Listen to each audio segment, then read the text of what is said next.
grabar entonces. Ya, pues la Carolina, la Caterine. Bien, bien. Mire qué lindo, hasta con gorro. No sé qué gorro es ese, pues. Michelle o Michael. En Mitchell. Michelle, ya. El resto, si no les digo bien el nombre, me avisan.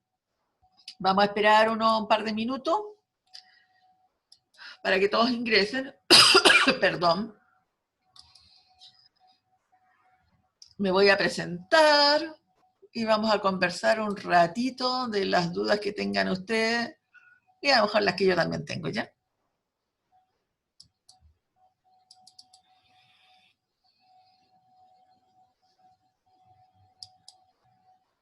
¿Vamos bien? Hay poquititos que no vieron el link. ¿Qué les pasó?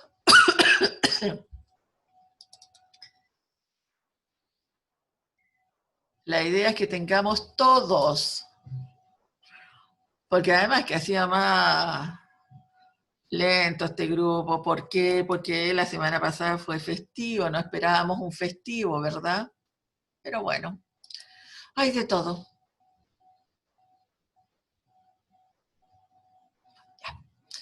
Veamos si tengo. Bueno, este curso debería ser 22 estudiantes y hay 15, y algunos están ocultos. Voy a pensar que están igual que mi vida. Hola, profe. Hola. Mira, cuando 23 alumnos. 23 ¿Ah? alumnos. Yo no estoy en la lista y lo más probable es que no esté en la lista por un gran tiempo porque estoy viendo los temas de reincorporación y me tienen que aceptar la solicitud y toda esa cuestión para recién tomar los ramos. Así que eso. No se preocupe, ya. ¿Y el resto? Ya. Miren, pongan la cámara, ya les dije, no importa que estén en pijama, que no se hayan peinado, o no sé, pues, si están comiendo me da lo mismo. Gracias, porque prefiero verlos. Ya creo que es mucho mejor. Bueno, para los que no me conocen, mi nombre es Silvia. Ya ahí vamos a comenzar hoy con la clase. Y vamos a comenzar primero por primeros auxilios, valga la redundancia, sonó redundante, ¿verdad? ¿La están viendo? Sí. Bueno. Ya. Primeros auxilios. Primero, tienen que saber quién es la que les habla, porque yo puedo hablar mucho, pero no van a saber quién soy. Soy enfermera, realmente parece que tengo más. No, tengo 32, 34, 35 años, si no me equivoco, cumplo este año, como enfermera. Por supuesto que también entré a estudiar en la Chile. ¿Ya? Mi marido es de la Chile, mi cuñada es de la Chile, mi hermano es de la Chile, hasta mi suegra es de la Chile. Así que somos familia azul. Después algún día les voy a contar por qué es azul, ¿ya? Es un símbolo especial. Trabajé 20 años, 10 meses y algunos días en urgencia prehospitalaria arriba de una ambulancia. Al mismo tiempo que trabajaba en urgencia en tierra. Además trabajé 14 años en unidad de cuidado intensivo y 10 años como docente, quizás un poco más. Y por supuesto que soy egresada de la Chile y soy docente de la Chile. Ahora, la pregunta del millón, ¿por qué estamos aquí? Pueden hablar, ya pueden desmutearse, porque van a hacer un ejercicio ahora. ¿Ya? Les voy a presentar, tengo 4 pacientes, los 4 se van a morir, pero me tienen que decir quién se muere primero, ¿ok? Tengo el paciente, se los presento, A, B, C y D. ¿Ya? Por suerte no estamos en presencial, porque si los tuviera que dibujar, sería horrible. Bueno, les cuento, el primer paciente es un paciente que es estudiante de química, está en una clase hablando con su mejor amigo y se le ocurre confesarse. Y le cuenta que salió con la pareja. Mala cosa, y el amigo está con ácido nítrico en un recipiente ahí con una rejita. ¿Y qué hace? Se enojó, pues se lo tiró en la cara. Por tanto, nuestro primer paciente se quema la cara y es como que se le derritiera, así que se le tapa nariz y boca, por tanto no va a poder respirar y se va a morir. Segundo paciente. Este es un paciente que me tocó, ¿eh? Así que sé perfectamente cuántos minutos duró vivo. Este paciente va cruzando por la calle, frente a la posta central, no se fija, pasa el Transantiago y lo arrastra. Justo iba pasando una ambulancia, lo recoge, lo lleva al recuperador en urgencia. Y cuando lo estaban pasando, le miré la espalda y vi que donde tenían que estar los pulmones, había un hueco taponado con una sábana a ese nivel, ¿eh? Estaba empapada de sangre y todo, pero no tenía pulmones, por lo tanto iba a morir sin pulmones.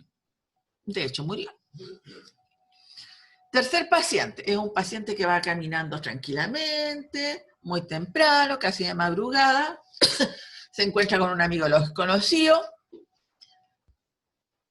que lo empuja, al empujarlo le corta la arteria carótida que lleva, ¿cierto?, la sangre hacia la cabeza y lo deja inconsciente desangrándose. Por lo tanto, al desangrarse sin nadie que lo auxilie, se va a morir. Tengo una pregunta, parece. Hoy tenemos un cumpleaños.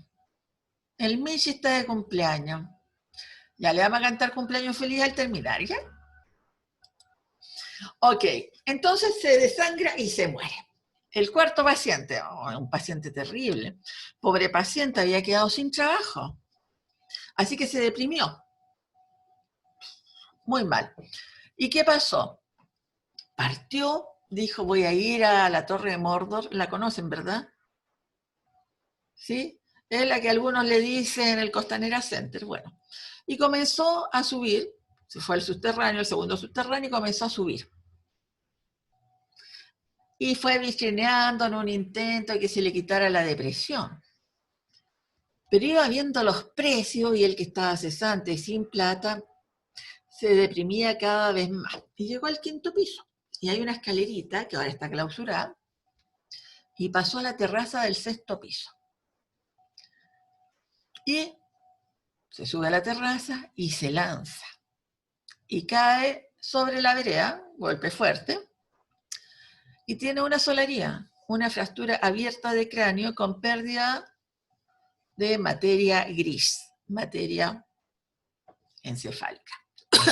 Por lo tanto, sin parte de su cerebro, ¿qué pasó aquí? ¿Qué pasó? ¿Qué pasó? Siguiente.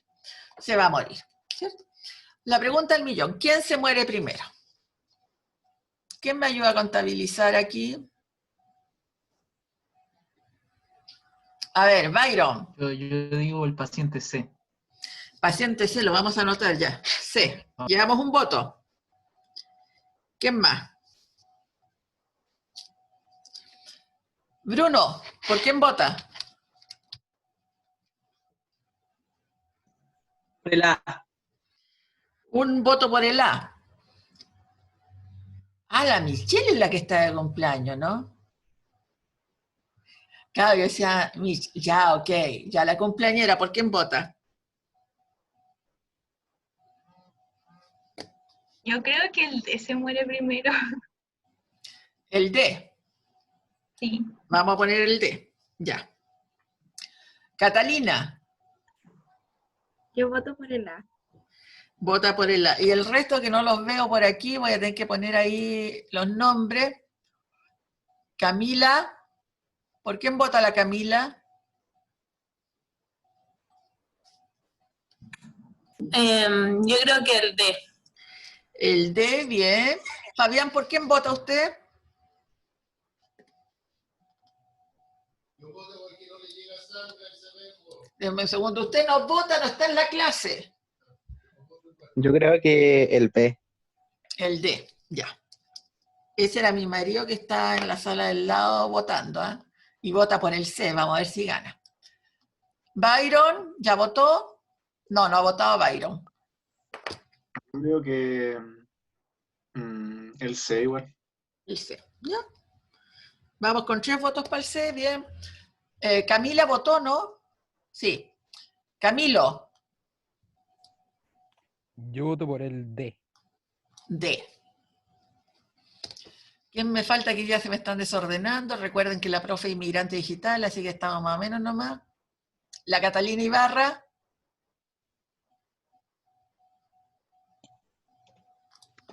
Yo también voto por el D. Por el D, vamos en 5, vamos ganando. Veamos quién más. Sofía.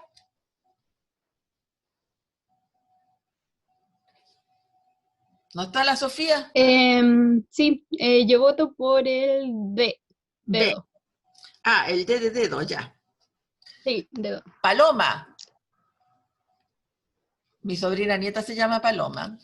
Hola, yo voto por el D. D. Bien. Michelle. Yo digo B. B. Primer voto por el B, ok. Renata. Hola, yo voto por el A. Por el A. Nicolás. Me uní hace poco, profe, a la videoconferencia. Ya van a Lo siento. tener que contar después porque no podemos contar toda la historia de No, nuevo. no se preocupe, no se preocupe. Vota por el Va a C. estar grabada la votación. Carla. Carla. No tiene micrófono, pero vota por el B. Por el B ya le contó. O usted vota, no, ya estamos bien. La Caterina. Yo voto por el D, profe. Por el D. Marcelo me falta. Hola. Hola. Yo también voto por el D porque es como el único que no se le puede hacer nada para salvarlo, ya se tiró. Como que ya. Bien, ya. Eduardo, usted no había votado por nadie, ¿o sí? ¿Por qué? Ah, votó. ¿Quién me falta que no haya votado? Yo voté por el C, profe. ¿Quién? Eduardo. ¿O ya lo anoté? No, Sí, sí. Eduardo vota por el C.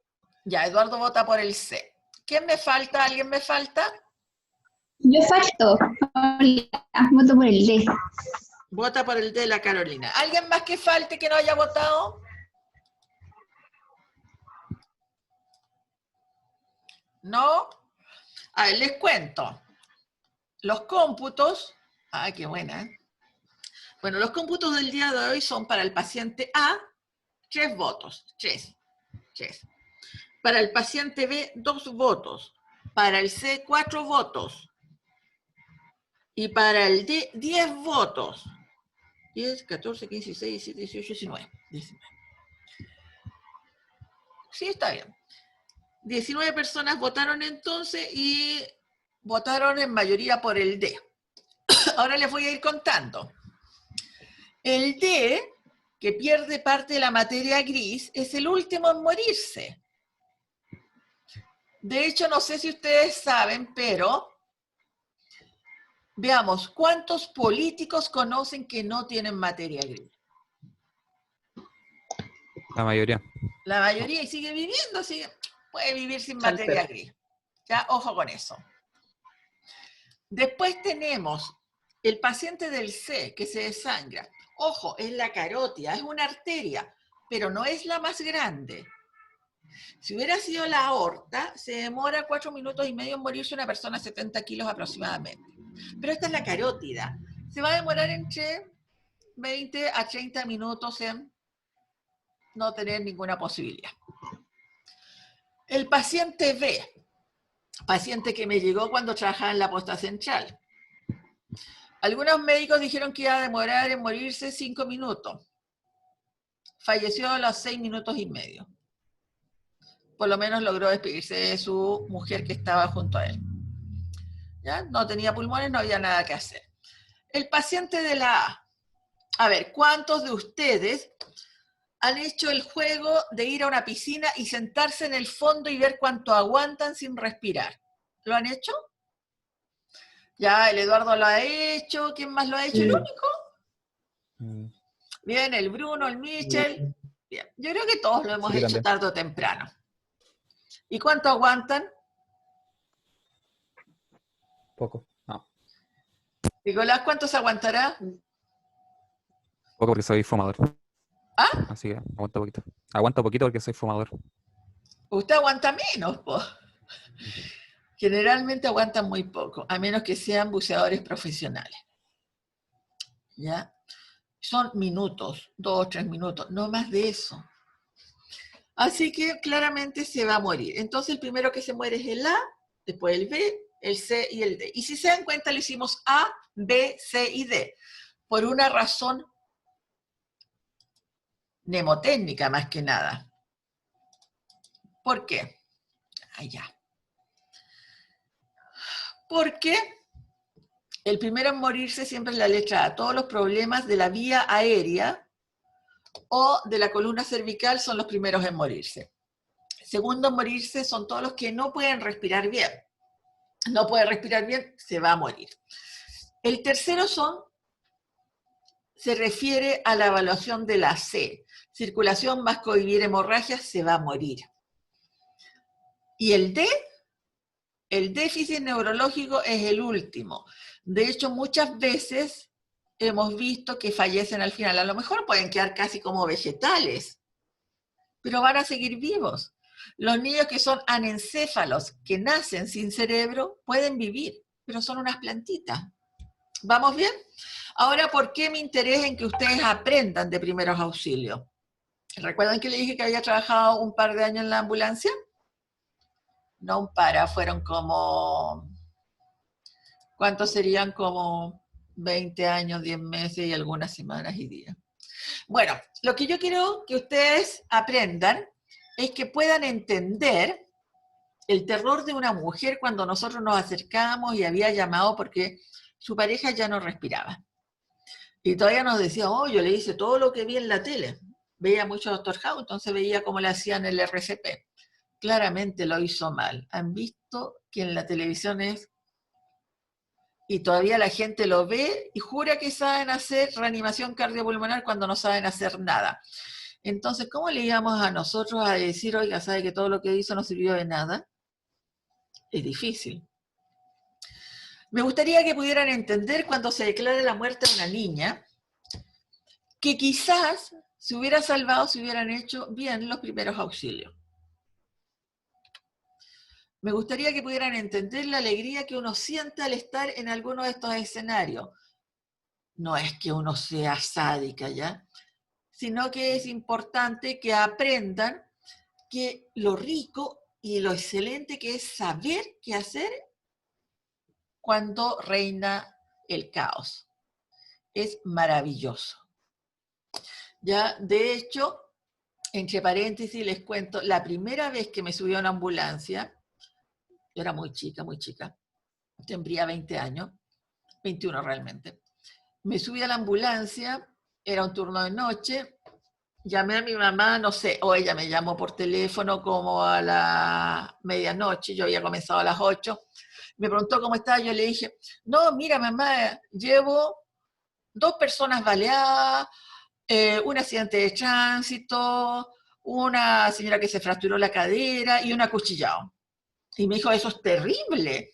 Y yo era feliz. Porque uno es feliz porque sabe que puede hacer algo positivo. Eso quiero que lo tengan bien en presente.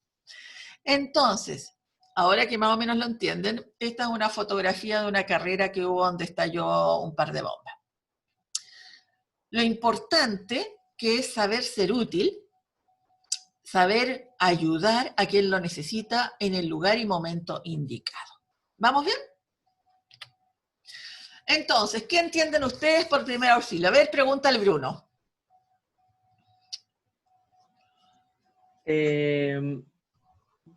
Yo entiendo por primer auxilios como la primera o las primeras técnicas que yo le realizaría a una persona que tiene un amplio riesgo de morir. Ya. Y, Nicolás, esa persona está en un accidente, está enfermo, ¿qué tendría esa persona? ¿Alguna emergencia, yo creo? No sé. Alguna Puede ser, emergencia. Ojo, bien, Nicolás dijo alguna emergencia, porque la persona puede que haya tenido un accidente, puede que haya sido una persona enferma, imagínense una persona asmática, pero que se descompensa.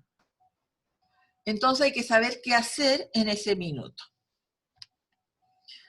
¿Alguno de ustedes ha practicado primeros auxilios alguna vez en su vida? Estoy escuchando. No, nunca. Yo tuve una ¿Nunca? experiencia media rara, que estaba en mi pieza y se cayó un jardinero fuera en la villa, acá cerca. ¿Ya? Cayó de altura y se pegó justo en la cabeza. Y nadie sabía qué hacer porque en verdad nadie de acá es enfermero o alguna otra carrera de la salud. Así que fuimos nosotros con mi mamá y tratamos de ayudarlo, tratamos de mantenerlo plano. Y nosotros no tenemos mucho entendimiento en esta materia. De hecho, este es el primer curso que tenemos como en la carrera. Y aplicamos, bueno, yo creo que lo apliqué lo que más sabía dentro de lo que había visto en las prácticas, etcétera. Tratamos de ponerlo plano y al final el caballero todo bien y llamamos a los paramédicos y ahí seguimos las instrucciones de ellos. Bien. A ver, Renata habló de un accidente, ¿verdad? ¿Y el resto nadie más practicó primeros auxilios? Yo una vez, afuera de la universidad, ¿Ya? hay como unas librerías por el frente por Independencia, y yo andaba buscando un pendrive para pasar una información, y de repente un caballero se cae al suelo y empieza a convulsionar. Oh, ya. Empieza a convulsionar y yo miraba a la demás gente y como que todos se miraban entre sí porque nadie sabía cómo ayudarlo. Y yo, dentro de los vagos conocimientos que tenía, le puse una almohada, o sea, le puse como mi mochila al caballero en la cabeza y lo di vuelta hacia un costado. Bien. Y después se le pasó la convulsión y llegó otra, creo que era un estudiante de medicina que tenía más conocimiento y él siguió al final con el paciente, pero eso ha sido como lo más cercano a un primer auxilio que he tenido. Bien. A ver, estuvieron hablando de accidentes, o sea, primeros auxilios en mayor escala. Pero yo creo que todos los que están aquí presentes, los 20, han practicado primeros auxilios. A ver, tengo ahí algo en el chat. Dice, la Carla tiene malo el micrófono, votó por la bella. ¿Qué será la? ¿Cuántos de ustedes han colocado parche curita? Bien, pues eso también es Yo primeros creo que todo. auxilios. Cuando se hacen un corte y se lavan con un poquito de agua y se colocan un parche, eso también es primeros auxilios. Ojo, primeros auxilios puede ir de algo muy pequeño a algo muy grande. Ok, entonces ya tenemos más o menos claro lo que significa primeros auxilios, ¿verdad? Ahí para que lo vean. ¿Estamos bien? Los objetivos de primer auxilio siempre son mantener vivo al accidentado, evitar nuevas lesiones y poner al accidentado, por supuesto, lo antes posible en manos de personal especializado. Las reglas de oro de primer auxilio en todo el mundo son siempre alertar a los servicios médicos. O sea, primeros auxilios, si usted está en la calle, va a llamar al 131 a la ambulancia. Ojo, cuando hay un incendio y no recuerdan el número de bomberos, ¿a qué número llaman?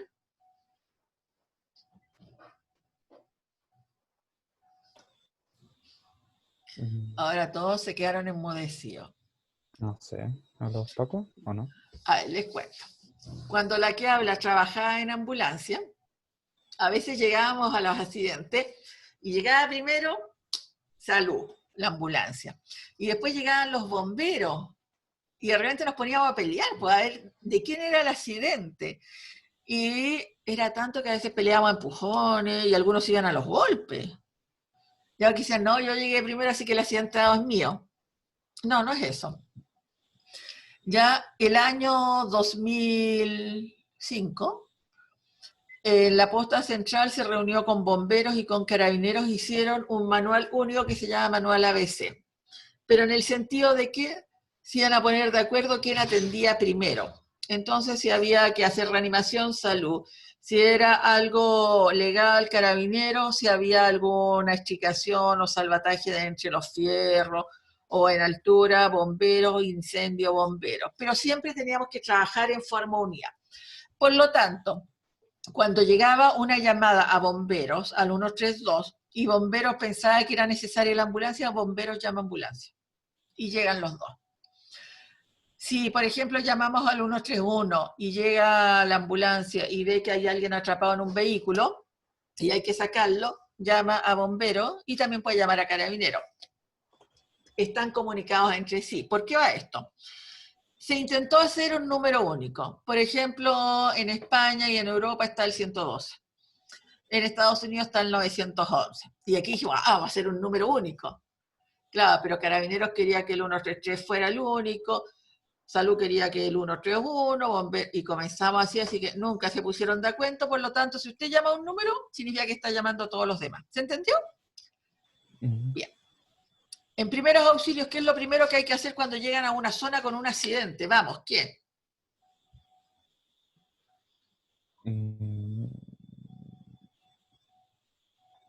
¿Qué se les ocurre que es lo primero que hay que hacer? Hay más personas, ver que no está más grave, quizá. Como... Yo creo que asegurarse uno mismo para que no haya más accidentados. Bien, Bruno, ve que está iluminado ahí, como tiene el talvo alrededor, ya las ideas están claras. Exactamente, lo primero que hay que hacer es seguridad de la escena, porque no queremos que haya más accidentados. Así que lo primero que nosotros evaluamos es cómo está la escena. Hay derrame de combustible, hay peligros de derrumbe, ¿qué es lo que pasa alrededor? ¿Ya? Pero siempre, probablemente en los servicios de rescate va a haber algún kamikaze que no ve la seguridad de la escena, sino que dice, no, yo voy a ir de todas maneras. ¿Ya? Pero hay que enseñarlo siempre, ¿verdad? ¿Esa escena es segura? Para nada, po. Esa es pura escena de película. No tienen ni los zapatos adecuados, no tienen la ropa adecuada, y derrame de combustible y hay incendio. O sea, las tiene todas. Ya. Entonces, lo primero que nada es, hay una escena segura, la seguridad del personal, la mía propia y la de la víctima. Entonces, aquí está la persona de salud, ¿no?, que está diciendo, estoy seguro yo aquí, es seguro el lugar, qué pasó, cuántas víctimas hay espectadores que pueden hacer, han visto que siempre llegan los curiosos que nunca hacen nada, bueno, vamos a aprender qué hacer con ellos. Y lo segundo es evaluar a la víctima. Pero lo primero, seguridad de la escena, y lo segundo, evaluar a la víctima. Ya. Esa es la foto de una colega. A todo esto, las primeras veces que ella subía fotos, yo juraba que era enfermera militar y no. Es un juego que se disfrazan de militares, que no me acuerdo ahora cómo se llama. Pero es genial porque tiene todos los uniformes del planeta, yo creo. Ya. ¿Y cómo vamos a evaluar a la víctima? Por eso era el primer ejercicio. La A, la B, la C y la D. La A es vía aérea permeable más protección cervical. Si dicen vía aérea está malo, porque la A es vía aérea permeable más protección cervical. La B es buena ventilación, que esté respirando pero bien. La C es circulación más cohibir hemorragias. Si dicen circulación está malo, porque la C es circulación más cohibir hemorragias. La D es déficit neurológico, conciencia, y cómo muevo y la sensibilidad si la mantengo o no. Y la E es lo último que hacemos, y a veces no se hace en el lugar del accidente, sino que en algún centro hospitalario, que es exponer. O sea, sacarle toda la ropa, por eso va esa tijera multiuso se llama, cortamos la ropa y evaluamos cómo está la persona. Porque ¿Profe? puede tener más heridas, ¿sí? ¿Podría repetirlo un poco más lento, por favor? Fui muy rápido. Sí. Ya, la A es vía aérea permeable más protección cervical. Si dicen vía aérea está malo, porque la A es vía aérea permeable más protección cervical. La B es buena ventilación, o sea que esté respirando más de 10 y menos de 30. Y que no use musculatura accesoria. La C es buena circulación más cohibir hemorragias. La D es el déficit neurológico. Y la E es evaluar, examinar completo a la víctima de la cabeza a la punta de los pies. ¿Ahora sí? Sí, muchas gracias. Bien. Lo mismo, ya. Lo mismo, primero seguridad de la escena y después evaluar a la víctima, como con A, B, C y D. ¿Hasta ahí preguntas o dudas?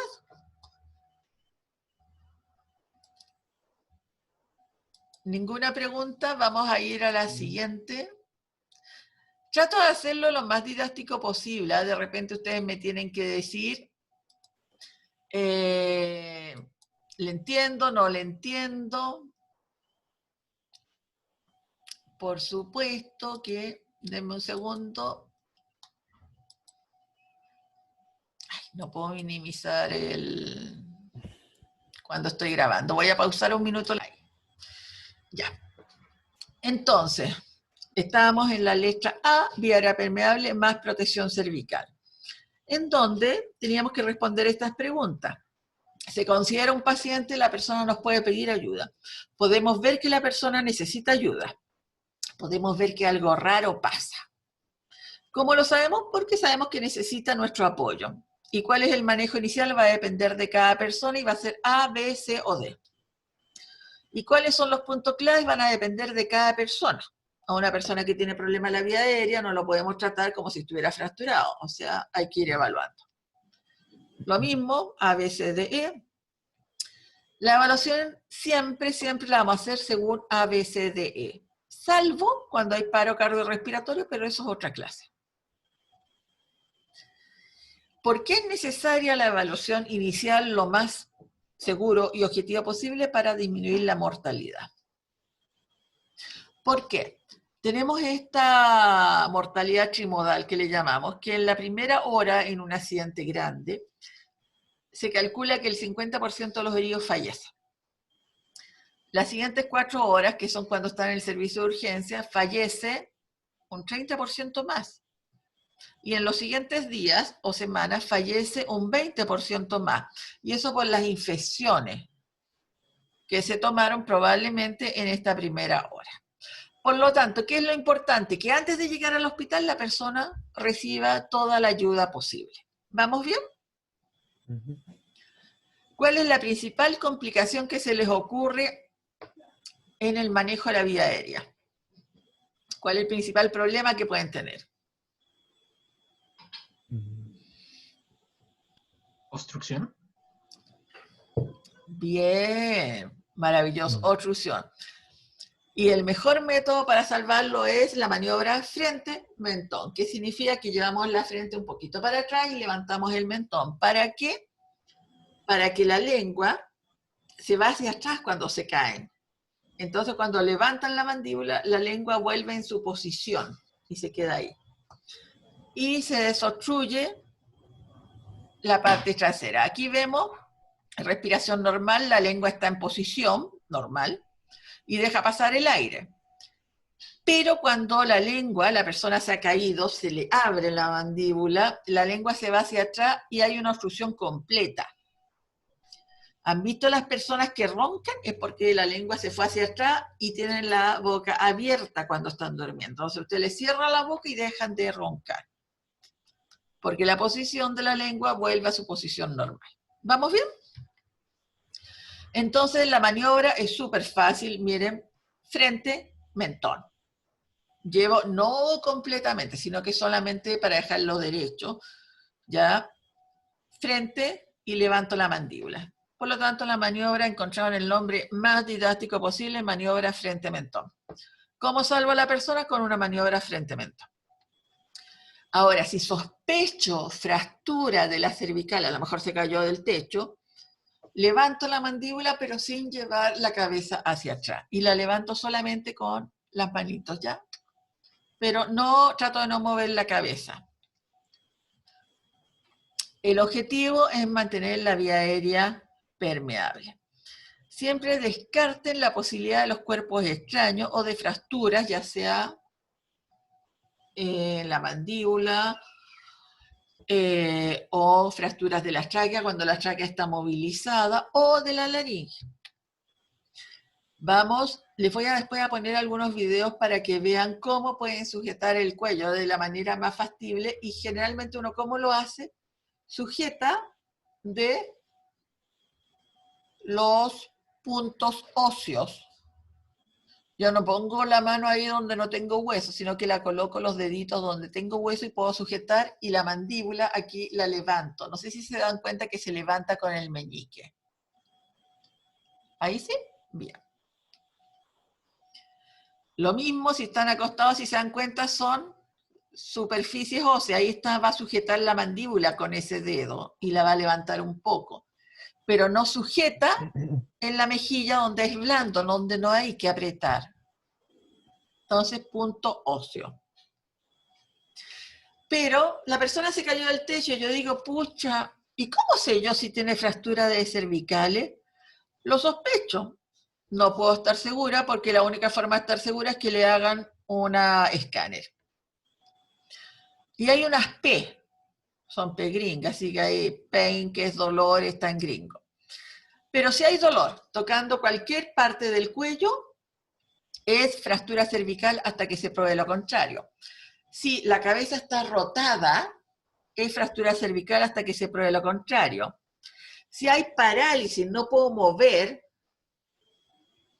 alguno de los brazos o extremidades inferiores, es fractura cervical hasta que se pruebe lo contrario. Profe, Parestesias, dime. una pregunta, ¿cómo sería una cabeza rotada, por ejemplo? Que esté como hacia el Mirando lado. hacia el lado cuando se cae y ustedes lo van a ver, se quedó como hacia el lado. Ah, ya, gracias. Solamente eso. Parestesia, que es como el hormigueo. Tosis con miosis. ¿Cuál es la tosis? Es cuando el ojo queda más, la pupila más chiquitita, a veces se pone hasta puntiforme. Y la tosis, que se escribe así, tosis, P-T-O-S-I-S, es la caída de una estructura, y en este caso es tosis palpebral, se cae el párpado, no lo puede levantar. Uno le dice, abre bien el ojo, y se queda como con el párpado abajo. ¿Ya? Si ven eso, es fractura cervical hasta que se pruebe lo contrario. Cuando vemos la ventilación en la B, nos vamos a fijar que esté respirando. Si deja de respirar por más de 20 segundos, significa que tiene apnea, que es falta de respiración. A es falta y nea es respiración. O que tenga ruido, ese ruido como que viene de adentro, ese ronquido, no es normal. Profe, se quedó pegada. Oh, Se quedó pegada la diapositiva anterior. ¿ahí sí? No sé en cuál está. La anterior, creo. Llegamos hasta 12. Hasta ahí, hasta 12. Ah, y el resto no me escucharon. Sí. Ese es uno de los problemas de estar en directo, ya los problemas de internet. Bueno, repito, si hay tosis, caída del párpado con miosis, significa que hay lesión cervical hasta que se pruebe lo contrario. Y pasamos a la B, a la ventilación, buena ventilación. Nosotros esperamos que la persona siempre esté respirando sobre 10 respiraciones por minuto y bajo 30. ¿Ya? Y también esperamos que no tenga periodos más allá de 15 segundos sin respiración. Por lo tanto, si hay más de 20 segundos sin respirar, es apnea o falta de respiración y puede ser grave. Si hay sonidos como ronquidos, no es normal. Algo está pasando en la vía aérea. Si hay sibilancias, que es como un silbido, como un gatito que está llorando, significa que la vía aérea está muy estrecha y solamente pasa una cantidad suficiente de aire como ese silbido y nada más. Y si hay escrito así como que viene adentro, o sea, como de ultratumba, tampoco es normal. También hay que ver el tórax, que se levante parejo, porque si se levanta una sola parte, significa que en la otra parte el pulmón no se está expandiendo y alguien lo está tapando o puede tener una herida y hay que evaluarlo. Si se dan cuenta, son varias cosas en conjunto. Cuando una parte, por ejemplo, en la fotografía, ven que el pulmón que está al lado del corazón, este sería el lado izquierdo, ¿verdad? Que justo está al lado del corazón. Se está expandiendo, pero el otro lado no se expande, ¿ya? Significa que el lado que no se expande, el pulmón está así, está presionado por aire. ¿Por qué puede estar presionado por aire? Porque a lo mejor tuvo algún punzazo, alguna cuchilla que ingresó e hizo un agujero en las pleuras. Y entra aire y retrae el pulmón. Y cuando es muy grave, inclusive la tráquea se ve desviada. ¿Qué hacen ustedes si ven eso? En algunas películas buenas ha salido. Tapan el agujero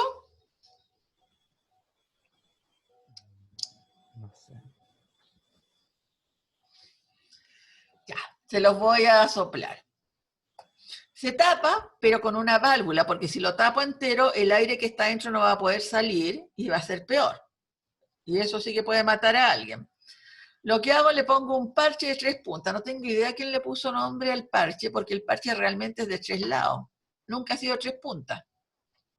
¿A qué me refiero? Que ponen un parche de algún material impermeable, puede ser plástico o en este caso una lámina de aluminio, y cubren 3 puntos, o sea, 3 lados, ¿ven?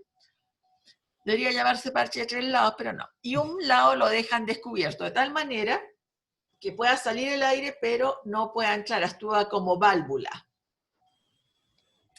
¿Qué es lo que están viendo ahí? Entonces sale y se levanta, pero no puede entrar porque está bajo, actúa una válvula. ¿Ya? Y con ese parche pueden salvar vidas. Y es sumamente fácil de hacer. Ahora, lo mismo el neumotórax, pero el neumotórax, atención, si lo hubieran tapado el parche por los 4 lados, el aire no puede salir y hay mayor tensión adentro, inclusive podría estallar la aorta a ese nivel. Y ahí no quiero que hagan eso porque capaz que les aplaudan la cara y aparezcan en la portada de la cuarta y no queremos eso. ¿Ok? Jamás trasladen en helicóptero a alguien con neumotórax, sobre todo si es, atención. ¿Por qué? ¿Qué pasa en altura con los gases? Deme un segundo. ¿Usted no está en clase? ¿Pero ya se lo sopló? ¿Lo lograron escuchar? No, no alcanzo a escuchar. Dijo Lady Boy. Pasa algo con la presión, pero no sé si sube o baja. Cuando subimos, mientras más lejos estamos de la superficie del mar, hay menos presión. ¿Qué pasa a menos presión con los gases? Bien, Renata, los gases se expanden. Por lo tanto, si ustedes trasladan a alguien con neumotórax en el helicóptero, pueden reventarle el pulmón. Y no queremos eso. ¿Ya? ¿Vamos bien? Ojo, después les voy a contar mis historias de traslado en helicóptero que son terribles. Trasladé a 3 pacientes en helicóptero, el tercero me bajé, nunca más trasladé a nadie. Y fue justamente por un problema, claro, porque el paciente no tenía nada, se los cuento rápido, pero tenía una caria. Entonces en el aire que estaba dentro de la carie se expandió. Y el pobre se largó a chillar de dolor, pegaba patadas, puñetazos para todas partes, y no había cómo contenerlo, estábamos en un helicóptero. Imagínense el terror, yo bajé del helicóptero casi beso el suelo. Bueno, en la vía aérea hay que ver entonces la frecuencia, nunca mayor de 30 ni menor de 10. Dificultad, tiene dificultad, a lo mejor está usando los músculos intercostales, a lo mejor está respirando con el abdomen, que significa que está usando mucho el diafragma y no corresponde.